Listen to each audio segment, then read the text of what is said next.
वज़ीर आज़म शहबाज शरीफ की वफ़द के हमरा मौलाना फजल रहमान से मुलाकात की अंदरूनी कहानी सामने आ गई। PTM के साबिक हुक्मरान इत्तेहाद के दो बड़ों आसिफ जरदारी और शहबाज शरीफ की एक हफ्ते में दो अलग अलग मुलाकातें। आसिफ जरदारी शहबाज शरीफ की मौलाना फजल रहमान को मनाने की कोशिश। ज़राए के मुताबिक वज़ीर आज़म ने कहा, चाहते हैं हम दोबारा मिलकर चलें, हम तो वहीं खड़े हैं जहां पहले थे, आपने ही रास्ता बदल लिया।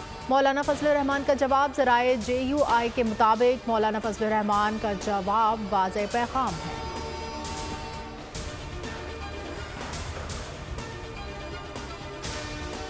डीप डिप्रेशन समंदरी तूफान में तब्दील, कराची पर असरअंदाज होने लगा। कराची में 60 से 70 किलोमीटर/घंटे की रफ्तार से हवाएं चल रही हैं।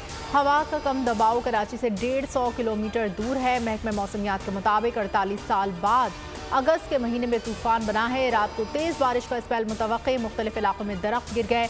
गुलशन इकबाल में दरख्त गिरने से खातून जान से गई। DHA फेज़ 1 पर दरख्त गली में खड़ी गाड़ी पर गिर गया। गुलशन इकबाल ब्लॉक 17 में दरख्त बिजली के खंभे पर गिरा, जिससे बिजली के तार टूट गए।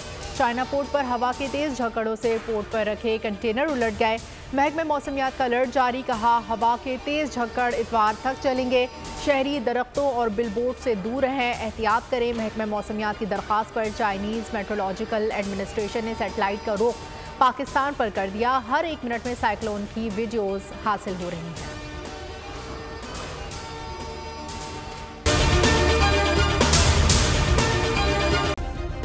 सब्सक्राइब करें और बेल दबाएं ताकि कोई खबर रह न जाए।